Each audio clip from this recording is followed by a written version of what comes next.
prêt avec le son? T'entends bien? Action. Bonjour, je m'appelle Billy Bovy, j'ai 17 ans, je suis bénévole à Solidarité et je vais me présenter. Parfois, je m'ennuie, j'ai envie de faire de nouvelles rencontres, mes potes me manquent, donc je peux être social. Et dites les gars, vous êtes où?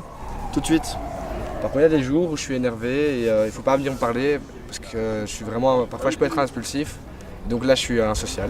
Qu'est-ce qu'il a lui? Les gars, laissez-moi. Hobby. J'aime bien faire du sport, j'aime pas regarder le sport mais j'aime bien en faire. Et d'un côté, je fume, mais ça m'empêche pas de faire du sport. Je fume un peu de tout.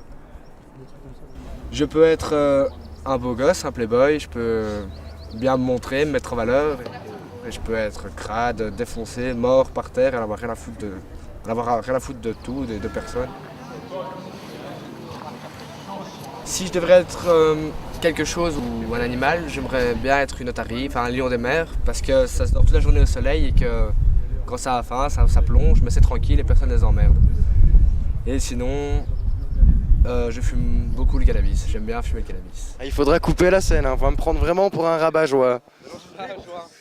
T'as vu comment il dit ça un joueur, ça me lance pas un joueur. Alors on fume des pétards, on se marre trop. C'est un pet, je peux tirer une latte au moins. Vas-y, fais-le. C'est une bête cigarette. Benoît et Malik ont été au Mont des Arts, ils ont été demandés à des jeunes qu'est-ce qu'ils faisaient là, pourquoi est-ce qu'ils allaient là. En fait voilà, nous on fait une émission sur le Mont des Arts. Alors peut-être tu peux nous dire pourquoi tu viens ici? On se rassemble tous ici, souvent le mercredi, vendredi et tout le week-end. Et je sais pas, on est une bande de potes, on se rassemble ici, on boit, on délire. Moi je viens ici parce qu'il y a une bonne ambiance, vous voyez bien, tam-tam, on vient fumer notre joint tranquille ici. Rien, c'est quelque chose, hein, attention. Hein. On glande.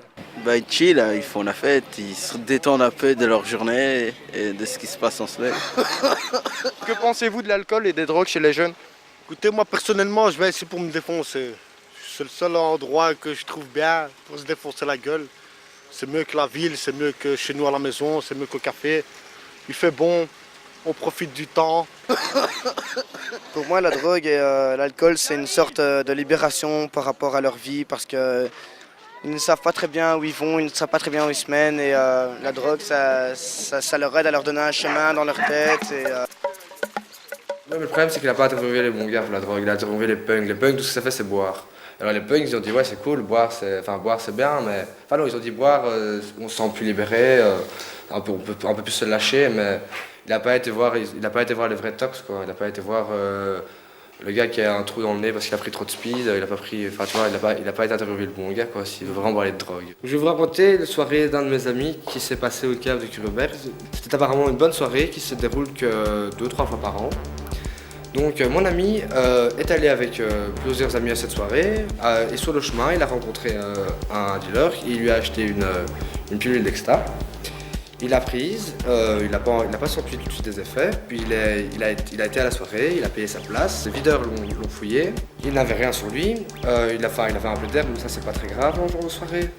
Puis sur la soirée il a acheté 1 gramme de S qu'il a partagé avec ses amis, pour voir s'il s'est senti plus actif. Il l'a repris lors de sa soirée. Et alors il a repris une deuxième pilule, une Oméga, donc une pilule pure MD. Et là il s'est senti pendant 4-5 heures, il se sentait bien, tout bien, il n'avait plus de douleur, il pouvait danser tout le temps, il transpirait.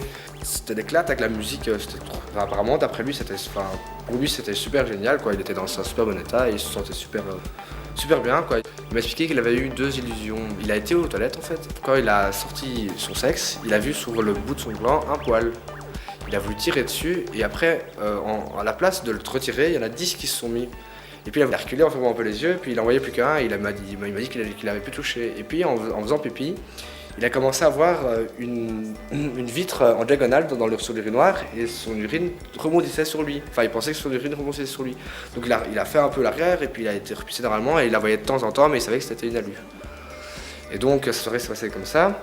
Et évidemment, grâce à ça, il m'a aussi expliqué qu'il pouvait danser plus facilement, qu'apparemment, sous ces drogues, il devient plus gentil, plus amical, plus social, quoi. Donc il a fait ça toute la nuit, il est rentré vers 7-8 heures du matin chez lui. Il a pris le métro le dimanche matin et il voyait tous les gens dans la rue rentrer, pour aller à leur boulot, aller faire les courses, et lui rentrer d'une soirée déchiré, il a été dormir toute la journée. C'était sa super soirée, sa toute première super soirée. Souvent le problème de l'alcool et des drogues chez les jeunes, c'est quand ils grandissent et qu'ils ne sont plus jeunes. Et que tout d'un coup, ce qui a été une expérience à un moment devient plutôt une prison. Moi j'ai 32 ans maintenant. Je me souviens que, allez, je dirais de l'âge de 16 à 20 ans, 21 ans, j'aimais bien faire la fête et boire des choses et prendre toutes sortes de choses aussi.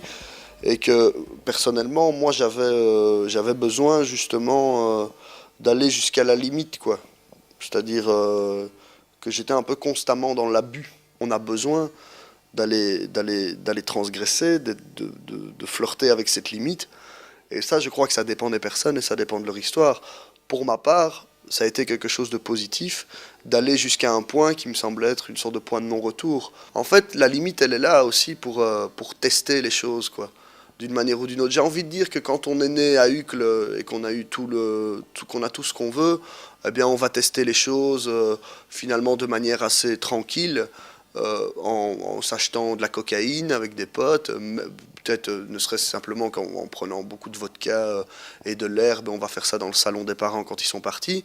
Maintenant, si on est né ailleurs et qu'on a une autre histoire familiale, peut-être que fumer du shit ou boire de l'alcool ne suffit pas et qu'on va plutôt aller, par exemple, je sais pas moi, jeter un cocktail Molotov dans un bus pour voir ce que ça fait tout d'un coup d'être hors la loi, quoi.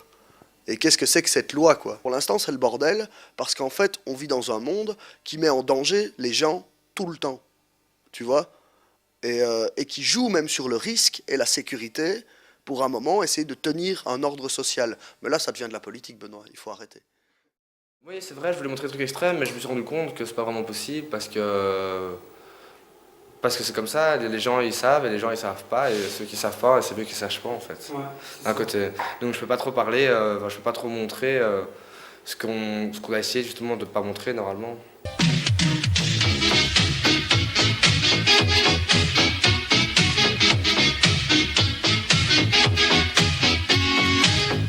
Dans le genre de soirée, évidemment, il y a plein de styles de musique, mais la musique, les 3, 4, 5 meilleurs, les sons qu'on entend le plus souvent, c'est la drum, la jungle, l'hardcore, le breakcore, le speedcore et alors l'expérimental. Je vais vous expliquer quelques-uns de ces styles de musique. Alors la jungle. La jungle, musique proche du raga ou du reggae, ambiance calme, posée. On y danse lentement, voire sensuellement. L'esprit y est très ouvert et très spécial. Les sons donnent envie de tout faire tout doucement et parfois vont donner de petites montées d'adrénaline, mais jamais de façon trash. On y prend de l'herbe, des amphétamines et des champignons hilarants, mais surtout hallucinogènes.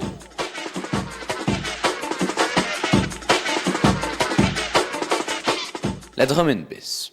Au rythme très rapide, cette musique croise progressivement, autant pour la vitesse que pour le calibre des sons. L'ambiance y est active mais sans agressivité. La danse est rapide, en solo, dans le rythme. Les mouvements proviennent de n'importe quelle partie du corps et les gens sont souvent dans leur trip. On y prend un peu de tout, mais surtout de l'ecstasy, du speed et de l'MDMA.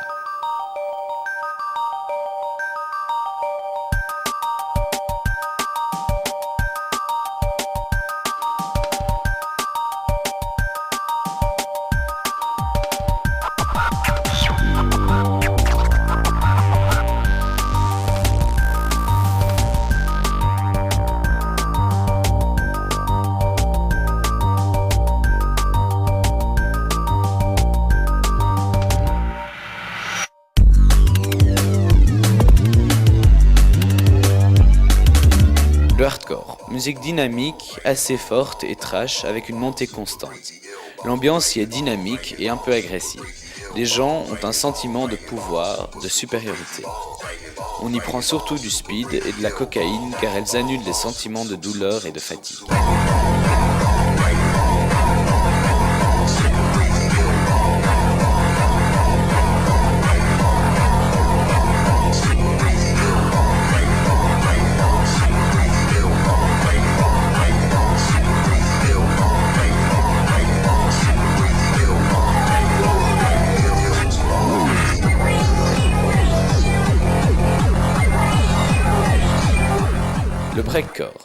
C'est un gros mélange accéléré et arythmique de différents styles, avec beaucoup de reprises de vieilles chansons kitsch. L'ambiance y est dynamique et agressive.